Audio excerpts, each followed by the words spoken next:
Oh, please call to order. Please stand for the pledge. I pledge allegiance to the flag of the United States of America, to the republic for which it stands, one nation under God, indivisible, with liberty and justice for all. Because we have no public here, we will move on. I'd like to do a roll call because Okay, for the purpose of having public know. Mike Rafferty, chairman of the committee. Lieutenant Stephanie Malardo, Camille Broder of Public Health Nursing Board. Alexa Cardone, and student representative. Dave Plotkin, member at large. Lisa Castro, old Saybrook Public School representative.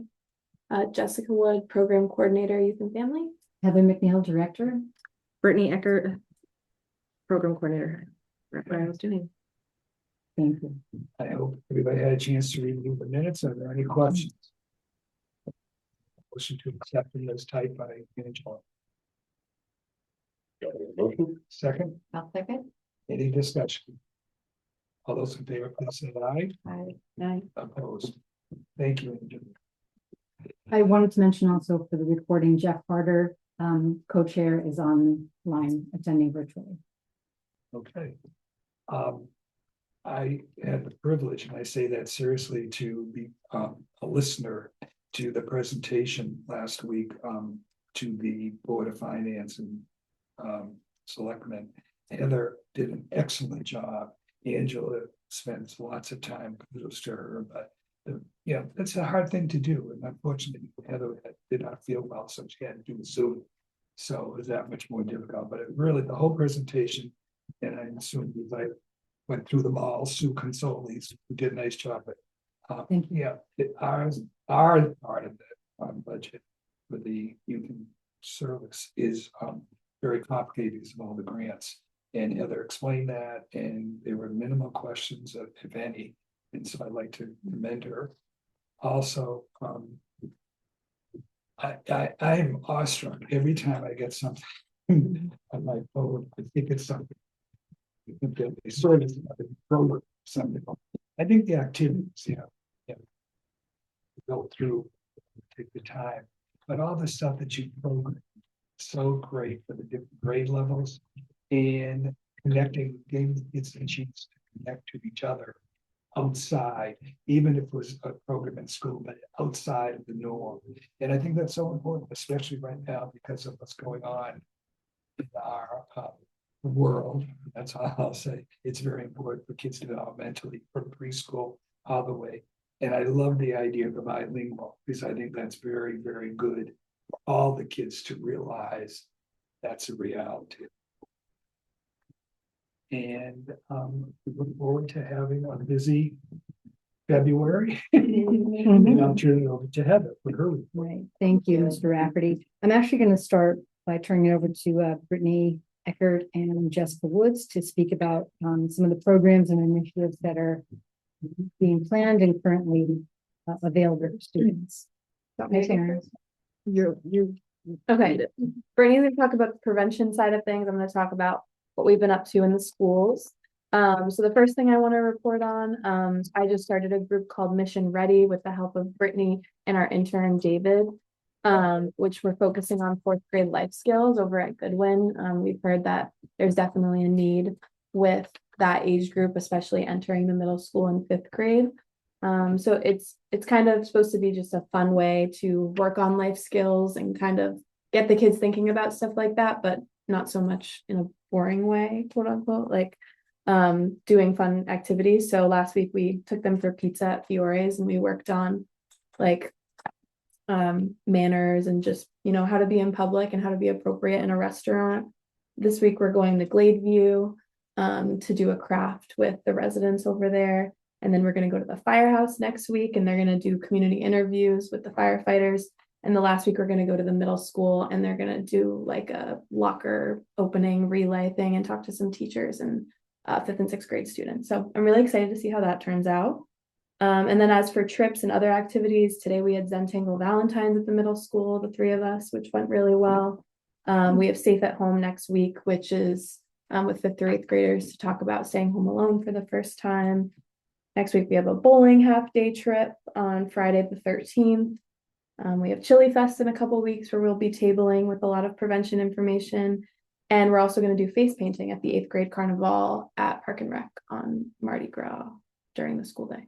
So yeah, lots of Thank you. things.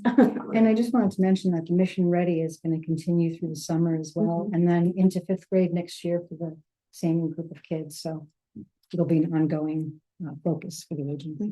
Yeah, I was at Park and Rec on Saturday for basketball, and the parents just keep coming up to me and discussing it with the ones that who are already in the group and Nice. just saying how much they loved it already.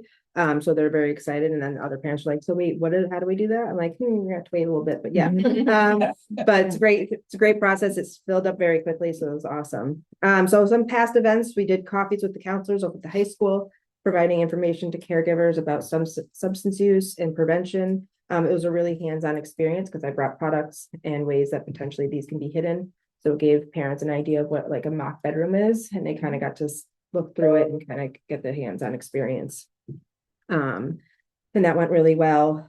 We were asked to come back to do it to the staff at the high school in March. So we'll look forward to doing that. We just finished up a vaping presentation with all the 6th grade health classes. And they were super connected during that process. And it was really fun because a lot of them we did scenarios of if they were asked in a certain way, how would they handle it? So one of them was like, they're on a school bus going to a game and someone passed them a vape. What would you do? We talked about scenarios that would happen. And it was a real life scenario because the student actually threw it out the window when they were asked. So they were like, they did. I'm like, yeah. So it was like, I'm like, they didn't want to be caught, their teammates be caught, so they chucked it out the window. And it really did happen over at the high school level. So they were very surprised to hear that that person was strong enough to do it. So it was a really good impact. But the classes were awesome, really engaged.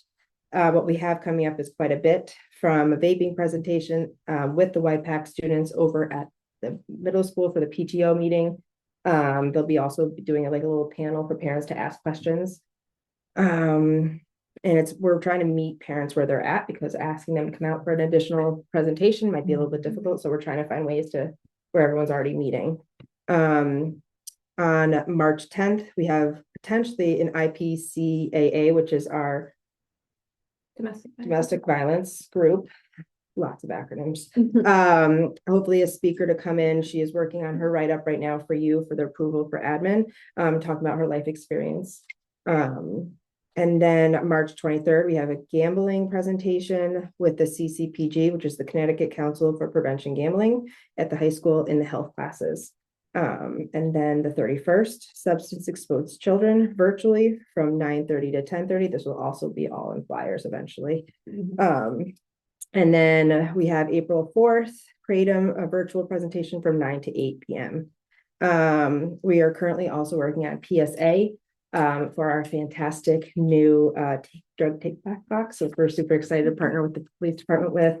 And the kids are really excited to create a script and make a storyline of why we need these, why we need a take back box. So they're getting very creative because half the kids are in drama. So they're very excited. We're going to use a real live studio, which they're even more excited about. Coming up in May, we have our National Prevention Week from the 11th to the 15th, hosting tables during potentially the lunch waves at the high school with prevention topics like we've done in the past. And we'll end the week at the celebration, partnering with Park and Rec, which we're super excited about. We have Change the Script has committed to coming. They bring products like fun swag to bring and just brings conversation about anything that they have questions about. And the kids love it because it's always free stuff. Games and face painting and all the fun things that come with our National Prevention Celebration. I just passed my SBIRT training, which is my adolescent SBIRT from prevention perspective. So it's screening, briefing, brief intervention, and referral to treatment. It's a universal screening for substance use to see if students are high risk, moderate risk, or low risk.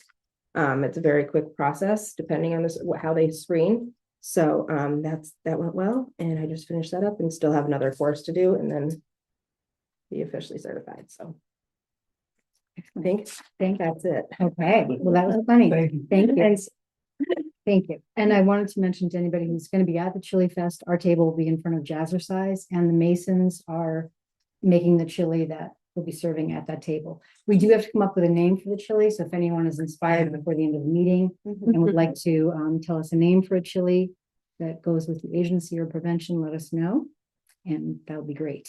And okay, so the next thing I'll talk to is remember the year we had alligator chili? Yeah, I remember that. Oh, boy. I got a call from That town was the hall. name or the ingredient? No, it was out, it was my, someone I knew who was a chef, who was Cajun chef and did alligator. So I get a call from town hall and said, did you buy a bunch of frozen alligator meat on the town P card? And I'm like, I did.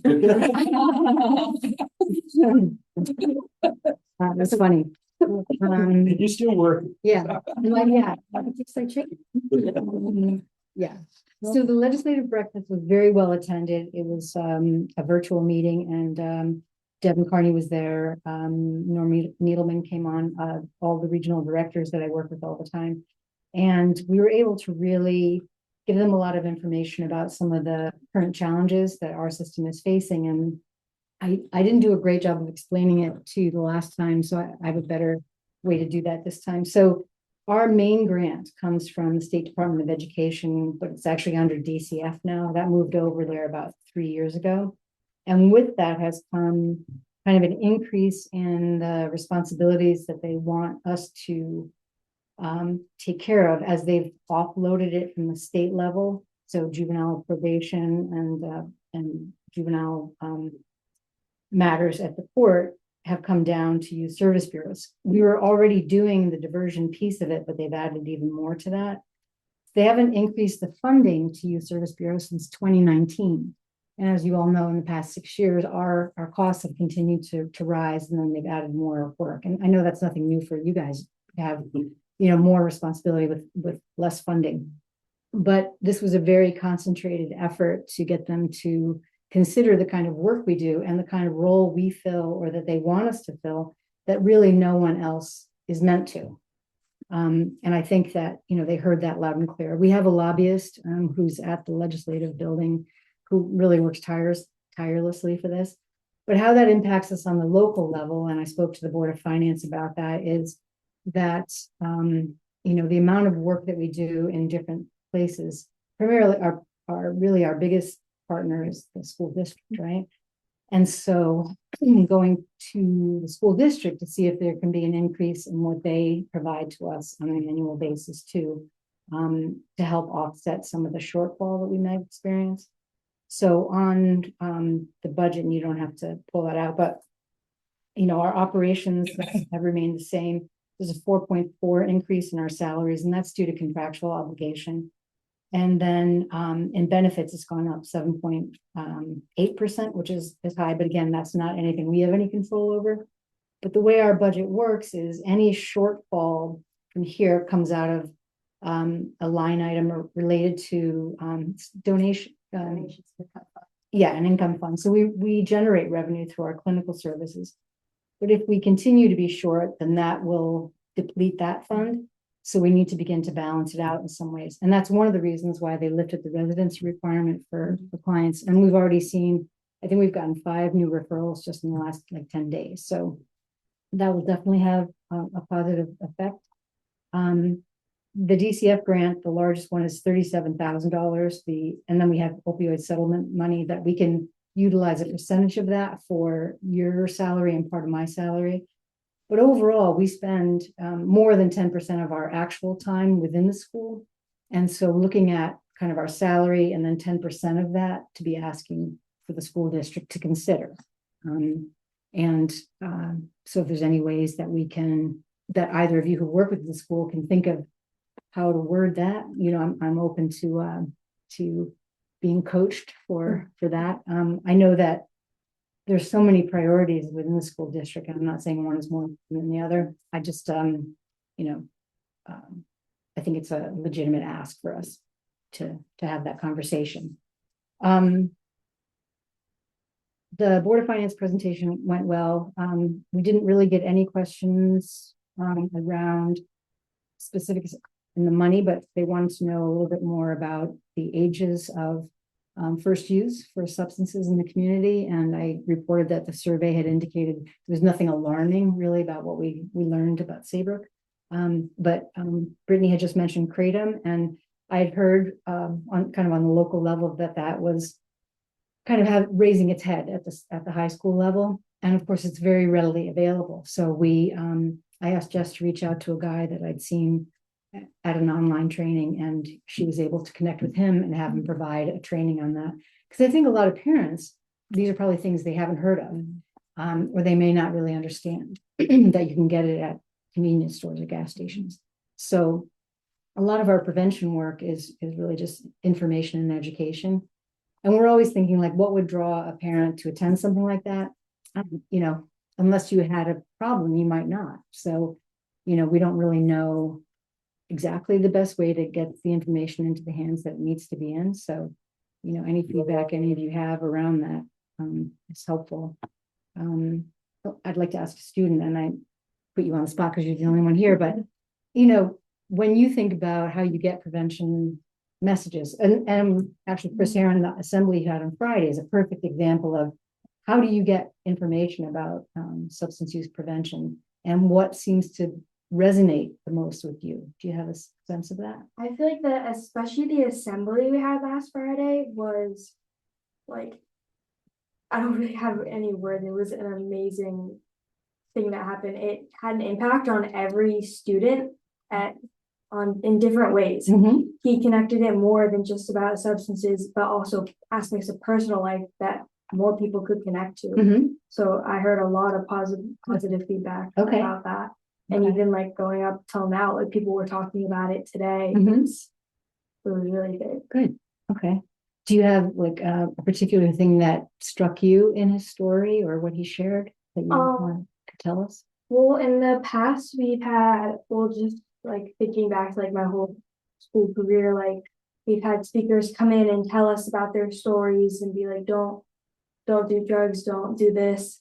But the way he connected it to his personal life and shared his experiences, a lot of people also connected with his stories about students. He told students who had shared with him their feedback. So I think his connection to more than just substance use and to the whole, all of the aspects of his life was what was the best part. Great. Thank you. Thank you. Dave, do you want to share anything about feedback you got? It Right. lines up with what Alexa was saying. Yeah, we had immediately kids asking if we could do things like that again. Mm-hmm. And I think the impact, it impacted different kids in different ways, but everybody was impacted. Yeah. For how long did it speak? An hour and 15, hour and 20 minutes? It didn't feel like that at all. No, and the entire time there, you could hear a pin drop in the auditorium. So for 8th through 12th graders to be that compelled just speaks to his ability to tell a story in a way that teenagers get just absolutely drawn in, and can relate to from a variety of different entry points into the conversation. So, as you were talking, I was thinking if we were to do something like that again, and we want kind of that parent piece to be involved, do a pre-event Right. with parents ahead of the assembly for students or after, and just time it. Yeah. Yeah. So that there's that connection with the parents too. We communicated about it.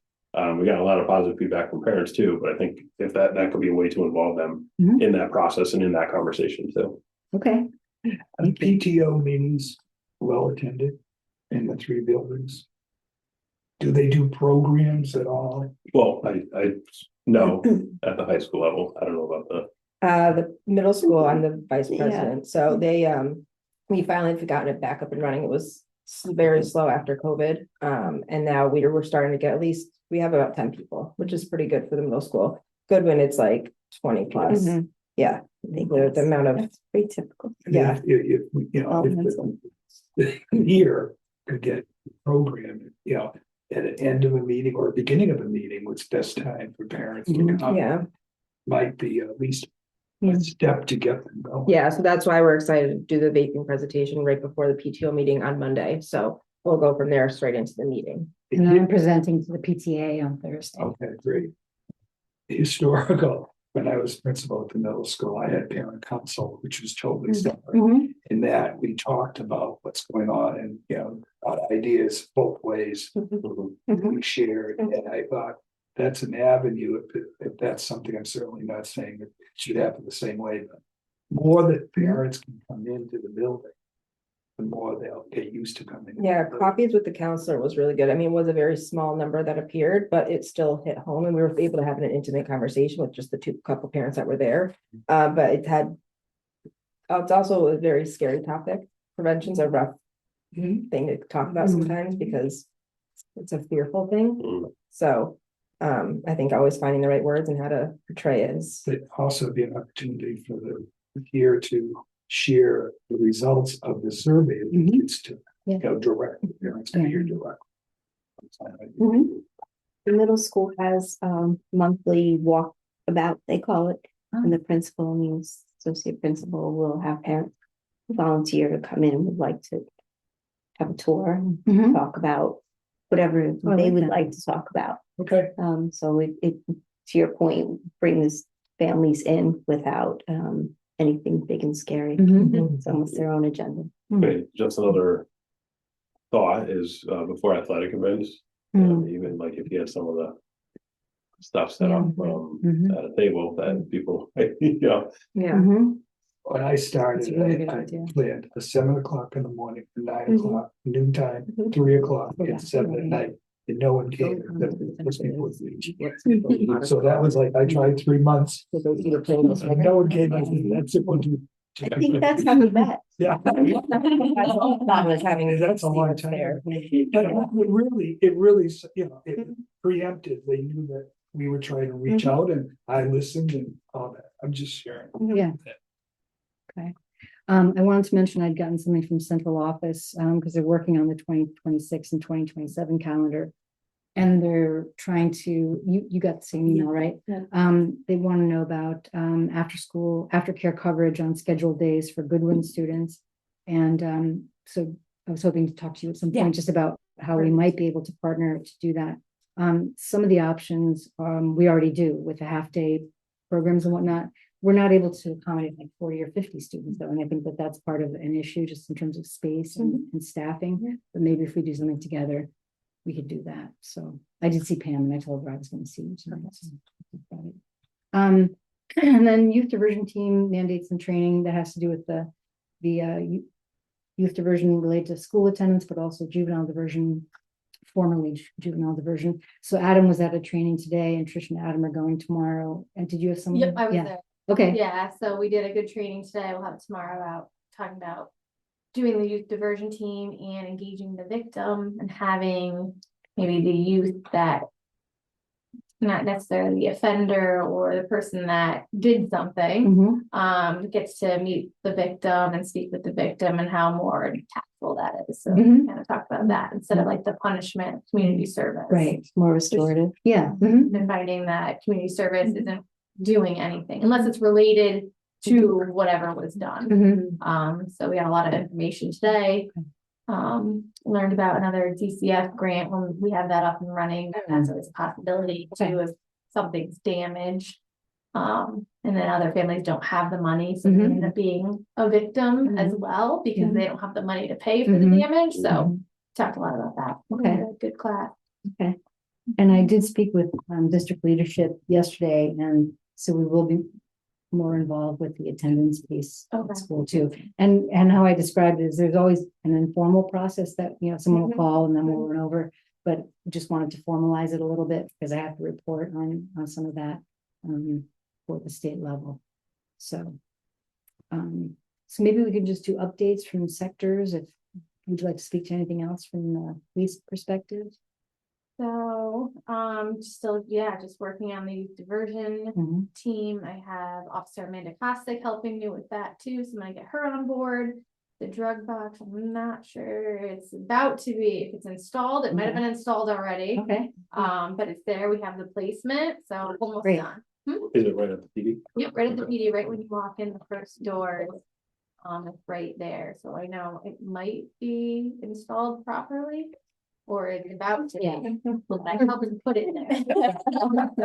Perfect spot I know, for we it. gotta look at it. We gotta get the picture. And then a couple of the police commissioners, we had you have the diaper drive Mhm. there, that started on February 1st. So bare necessities, anyone wanting to donate diapers, right to the PD, can get it shipped there. So we're doing that for like the next 2 weeks. But a lot of people saw the drug box and were quite excited. Good. Yeah, Good, good. so That's so people asked cool. about it, explained it, so I'm excited about that. So we should try to see if anyone from the PD can stop by and be in the PSA. Yeah. The Valley for Public TV in Westbrook has offered a very reduced rate for their studio, and then they'll edit it. So, It'll look like real. yeah. So good. Yeah. So that'll be good. Taryn, do you want to talk about Park and Rec? Yeah, so we are just heading into week 5 for youth basketball, so that's going really well. Brittany and I are coaching a team together. So Coaches it's of been the a year. lot of fun, coaches of the year for sure. So that's going really well as far as keeping the winter momentum going. I'm working on the spring summer brochure. I should have that done by the middle of February. So trying to, again, just from feedback from the community, like what camps, what people are looking for, or specialty things. I'm trying to add some STEM stuff into it. So it's not just the sports, so much of a fixture. So that's happening now as well. So yeah. Looking forward to And spring, how's your summer. new person working out? Very well. Okay. So she's getting acclimated. She comes back every day. So she'll tell me stuff they say, and I'm like, yep, that sounds like that. They would say that, Yeah. for sure. Yeah, they come back every day. She has a smile on her face. So yeah, she's really excited. It's hard coming into the winter because you're slow. Yeah. So and she's like me, she likes to Yeah. keep going. So but it's also a good transition to get used to the kids and get to know them and stuff like that. So yeah, that's been going really, really well. Good. So Great, thank you. Alexa, any student updates? Oh, I was just thinking about it, something, I know we just had, midterms a couple weeks ago or a week ago. And something about this year, I just noticed like was really stressful for me and my friends and a lot of people. So I don't know if something could happen, like an event after like either the last midterm, or it could happen at some point in the day, since we get out at 12. From then, like during the afternoon, we It's a could have great idea. a time if there's like a student dinner, I don't know if they go Mhm. and do an event somewhere, something that can take their mind off of midterms Yeah. while they have a lot of time. We're taking notes. That's a great idea. Yeah. So many games. And do you think, I know junior year, there's a lot of stress and pressure Yeah. involved. Did you find mostly juniors were expressing that, or? I felt like that overall. I was talking to people in younger and older grades, and for some reason this year just felt a little unprepared. I don't know what Okay. that. Okay. I don't know what that's about. All right. Okay. Camille, anything public nurse related? I think things are going well at the estuary Mhm. and the clinics there for mental health. They have plenty of nurses now. Great. They probably have more than we need, Mhm. which is great. So they're screening a lot of people there, and people are coming to them too as well. So that seems to be Okay. going pretty smoothly. Did they fill the social work position? No. Okay. No. Okay. They have a, which one was that? Was that? Michaela. Yes, Yeah. I'm sorry. They did. Okay. They did fill that position. We've been looking for an APRN for a long time. That's probably never gonna happen. Okay. But yes, they did do that, and she just started in January, so I don't Okay. know how that's going. Okay. We haven't met her yet. I haven't gotten any feedback Okay. yet, so. I was just talking to the new program person over there, and we've offered to do another opioid awareness and Narcan training, but for that age range, we focus on medication disposal Yeah. and I was thinking maybe with screening, you have a couple boxes there too. that's a good idea. Yeah. we can do that. Okay. Anybody else? I wanted to, Jeff, do you have anything you'd like to add or any question? I did have one. This is more just like a something that's been stewing, and I've noticed just like you know how when you're out and just having like random conversations with people, and there's this, you know, a subject will just reoccur in like a variety of situations, and you didn't really expect it. And maybe this is unique to like my sort of like the kids in my family, I guess, basically, who are like my son is in early adolescence. He's 9 years old, Mhm. and he did the shout out to the Safe at Home program. He had a great time with that, and we've Thank you. that's granted him a little bit more freedom than he had before. And in tandem with that, this last Christmas we got him an Apple Watch just so like you know if he's going to be safe at home, he needs to have some way to like communicate with us or with the outside world.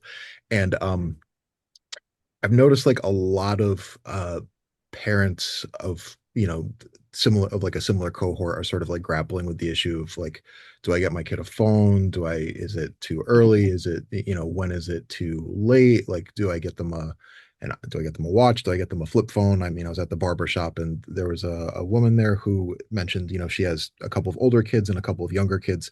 The older kids got iPhones.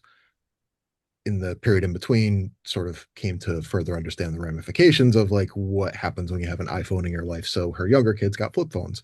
So I don't quite know like what shape this would take or whatever, but yeah, I know we've done things in the past like sort of adjacent to this issue around like, you know, social media usage and things like that. But I do think that it sort of seems like this sort of like technological step is sort of inevitable for almost every kid in the community, I think, in some form. And I think like parents are like even me, I consider myself pretty well informed, but I mean, I was doing a lot of like Googling and sort of, you know, a lot of kind of like extracurricular research to sort of figure out like what the best tack to take might be. But I don't know if this would be something that the department would have like interest in pursuing further, like just some like kind of like a quick start guide for parents to kind of like understand like you know how to like make that decision and like what sort of like you know just kind of like general sort of privacy and safety features might be worth considering or are available to them and just kind of give like a roadmap for making that decision like obviously without like sort of like imposing like you know you need to do this but like just again to sort of guide them along the path to like making this kind of determination. Yeah, no, I'm glad you brought that up, Jeff, and I'm actually working with the regional chapter of directors because they're putting together a program just like that. And Awesome, because that's great of to hear. most of it being virtual, we're kind of pooling our resources to have a virtual series of 3 or 4 sessions related to just Perfect. that. So I'll keep you Absolutely perfect, posted. yeah. Yeah, absolutely. Thank you No, for bringing. I think there would be like an eager audience for it too. So that's great to Great, hear. Yeah. great. Yeah, wait till 8th is a really good resource too, in the meantime, for yourself and for anyone Right, else who's right. looking. Awesome. We had our group today for Zentangle, and we literally had 2 5th graders, a 6th grader, and Two two seventh 7th graders. And it was funny, the 2 5th graders had cell phones, but the 6th grader and the 2 7th graders did not. Right. It Yeah. was a very interesting Mhm. spin on that. Yeah, yeah. But it is an ongoing conversation to have. So thank you, Jeff, for bringing that up. And Yeah. I'll keep you posted. State Department of Ed Appreciate is that. encouraging school systems to Yeah. I saw that. really, you have them or you don't have them. Yeah. Mixed messages for kids. Mhm. Now, there's obviously, as they get older, in the high school, they might need it for different reasons academically, but Mhm. they're pushing to have local rather than demanding it. Yeah. But some states, it's from the state capital. Yeah. But Connecticut's trying to get the districts to really publish it. Mm. My town does, they lock them up Mhm. in a Yeah. little bag. Mm. It's like a lock for the whole day. I don't know how it works exactly, but I heard about it. Yeah. I don't have to worry about that right Mhm. now. Mm. Right. Okay. Any old business? Any new business? Anybody want to raise anything? Meeting. I have a call for adjournment. I will make a motion. Mr. Lockett, Okay. Ms. Castro. All right. all those Thank in you. favor? Thanks, Jeff. Angela, All right, thank thank you, you guys. for all you do. Thank you. Thank you. Thank you.